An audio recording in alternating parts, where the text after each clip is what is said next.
बहुत समय पहले की बात है। एक घना जंगल था जो अपनी हरियाली और प्राकृतिक सुंदरता के लिए प्रसिद्ध था। यह जंगल इतना विशाल और गहरा था कि सूरज की किरणें भी जमीन तक पहुंचने के लिए संघर्ष करती थीं। चारों तरफ ऊंचे ऊंचे पेड़ थे जिनकी शाखाएं आसमान में बादलों को छूती थीं। इस जंगल में हर प्रकार के जीव जंतु रहते थे। शेर, हाथी, हिरण, तोते, बंदर, गिलहरियाओं, लोमड़ियाओं और कई प्रकार के पक्षी इसे अपना घर मानते थे।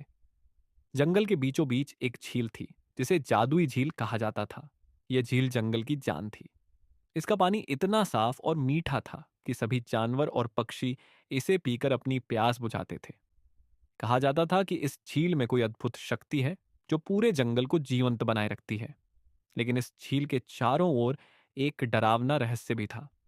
कहा जाता था कि इस झील के पास एक विशाल अजगर रहता है जो झील का रक्षक है। उसकी उपस्थिति ने झील को और भी रहस्यमय बना दिया था। जंगल के दिन सामान्य थे। जानवर अपनी अपनी जिंदगी में मस्त रहते थे। सुबह होते ही पक्षियों का मधुर संगीत जंगल को भर देता। हिरण खुली जगह पर दौड़ते, बंदर अपनी छलांगों और मस्ती में मशगूल रहते, तोते इधर उधर पेड़ों की टहनियों पर बातें करते। लेकिन अचानक जंगल में अजीब बदलाव आने लगे। झील का पानी धीरे धीरे कम होने लगा। पहले जहां झील लबालब भरी रहती थी, अब उसकी सतह धीरे धीरे नीचे जा रही थी। आसपास के छोटे तालाब और झरने भी सूखने लगे। पेड़ मुरझाने लगे और उनके पत्ते गिरने लगे। जानवरों को पीने के लिए पानी मिलना मुश्किल हो गया। जो पानी बचा भी था वह कड़वा और गंदा हो चुका था। धीरे धीरे जानवरों की तबीयत खराब होने लगी। इस आपदा ने जंगल में हड़कंप मचा दिया।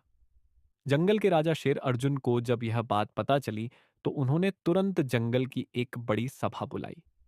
सभी जानवर इस सभा में शामिल हुए। अर्जुन ने गंभीर आवाज में कहा, हमारे जंगल में जो हो रहा है वह बहुत ही चिंता का विषय है। अगर हमने जल्दी ही इसका समाधान नहीं किया तो हमारा सुंदर जंगल बर्बाद हो जाएगा। हमें यह पता लगाना होगा कि झील का पानी क्यों सूख रहा है। सभा में सन्नाटा छा गया। सभी जानवर चिंतित थे, लेकिन झील का नाम सुनते ही हर कोई डर गया। आखिरकार झील के पास अजगर नागेश रहता था जिसे कोई भी नाराज नहीं करना चाहता था। तभी एक छोटा सा हिरण जिसका नाम चिंटू था खड़ा हुआ और बोला, अगर झील का रहस्य पता करना है तो मैं वहां जाऊंगा। चिंटू की इस बात को सुनकर सभी जानवर हैरान रह गए। उसकी हिम्मत की तारीफ करने के साथ साथ कुछ जानवर डर से कांप भी रहे थे। लोमड़ी ने कहा, तुम पागल हो गए हो। झील के पास जाना आसान नहीं है। वहां नागेश है और वह किसी को भी झील के पास नहीं जाने देता। लेकिन चिंटू ने ठान लिया था। उसकी हिम्मत देखकर मधुमक्खी मोनी और तोता मोंटी ने भी उसका साथ देने का फैसला किया। मोनी बोली, मैं भी तुम्हारे साथ चलूंगी। अगर हमारी एकजुटता सच्ची है तो हम इस समस्या का समाधान जरूर ढूंढ लेंगे। तीनों ने अपनी यात्रा शुरू की। यह यात्रा आसान नहीं थी।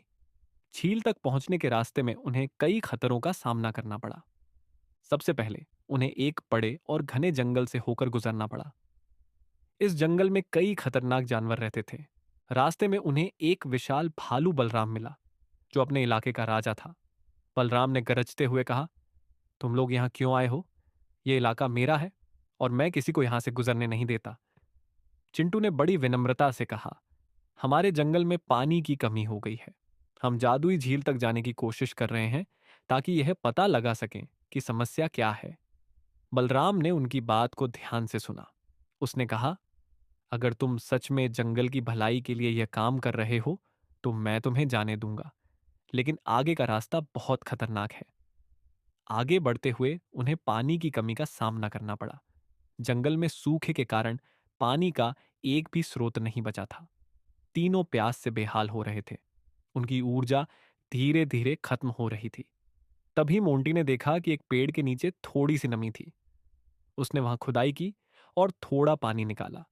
सभी ने थोड़ा थोड़ा पानी पिया और अपनी यात्रा जारी रखी। जैसे ही वे झील के करीब पहुंचे, एक और समस्या ने उन्हें घेर लिया। चिंटू एक शिकारी के जाल में फंस गया। शिकारी उस इलाके में आया हुआ था और उसने जंगल के छोटे जानवरों को पकड़ने के लिए कई जाल बिछा रखे थे। चिंटू बुरी तरह फंस चुका था। उसकी दोस्त मोनी ने तुरंत अपने मधुमक्खी दोस्तों को बुलाया। मधुमक्खियों ने शिकारी पर हमला किया और उसे वहां से भागने पर मजबूर कर दिया। इसके बाद उन्होंने चिंटू को जाल से बाहर निकाला। कई दिनों की कड़ी मेहनत और संघर्ष के बाद वे अंततः झील तक पहुंचे। लेकिन वहां का दृश्य देखकर उनके होश उड़ गए। झील, जो पहले साफ और मीठे पानी से भरी हुई थी, अब काले और सड़े हुए पानी से भर गई थी। झील के चारों ओर बदबू फैली हुई थी। पेड़ भी सूख चुके थे और वहां जीवन का कोई निशान नहीं था। तभी झील के पास से एक विशाल अजगर प्रकट हुआ। यह नागेश था, जो झील का रक्षक था। उसका शरीर लंबा और चमकीला था और उसकी आंखों में गुस्सा झलक रहा था। उसने गरजते हुए कहा, तुम लोग कौन हो और यहां क्यों आए हो? क्या तुम्हें नहीं पता कि यह झील मेरी है और यहां किसी का आना मना है? चिंटू ने डरते हुए जवाब दिया, हमारे जंगल में पानी की कमी हो गई है। झील का पानी सूखने लगा है और पूरे जंगल का जीवन खतरे में है। हम यहां यह पता लगाने आए हैं कि ऐसा क्यों हो रहा है। नागेश ने कुछ देर सोचा और फिर कहा, अगर तुम सच में जंगल की भलाई के लिए यहां आए हो तो मैं तुम्हारी मदद कर सकता हूं। लेकिन पहले तुम्हें मेरी 3 पहेलियों का उत्तर देना होगा। अगर तुमने उत्तर सही दिए तो मैं तुम्हें झील का रहस्य बताऊंगा। चिंटू, मोनी और मोंटी ने एक दूसरे की ओर देखा और सहमति जताई। पहली पहेली थी, ऐसी चीज बताओ जो बिना पंखों के उड़ती है। मोंटी ने तुरंत जवाब दिया, हवा। नागेश ने सिर हिलाया और कहा, सही उत्तर। दूसरी पहेली थी, ऐसी चीज जो जितनी पुरानी होती है उतनी ही मजबूत होती है। मोनी ने कहा, पेड़। नागेश ने मुस्कुराते हुए कहा, सही जवाब।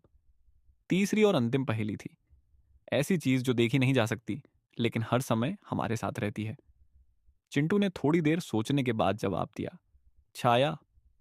नागेश ने स्वीकार किया कि सभी उत्तर सही थे। नागेश ने उन्हें बताया कि झील में किसी ने झर मिला दिया है, जिससे पानी खराब हो गया है। उसने यह भी बताया कि यह साजिश लोमड़ी रूबी की थी, जिसने अपने स्वार्थ के कारण यह सब किया। यह सुनकर तीनों को बहुत गुस्सा आया। वे समझ गए कि अब झील को साफ करना ही उनकी प्राथमिकता है। तीनों ने मिलकर झील को साफ करने की योजना बनाई। मोनी ने अपने मधुमक्खी दोस्तों को बुलाया। मधुमक्खियों ने झील के आसपास की गंदगी हटाई। मोंटी ने जंगल के अन्य जानवरों को बुलाया और सभी ने मिलकर झील की सफाई शुरू की। कई दिनों की मेहनत के बाद झील का पानी फिर से साफ और मीठा हो गया।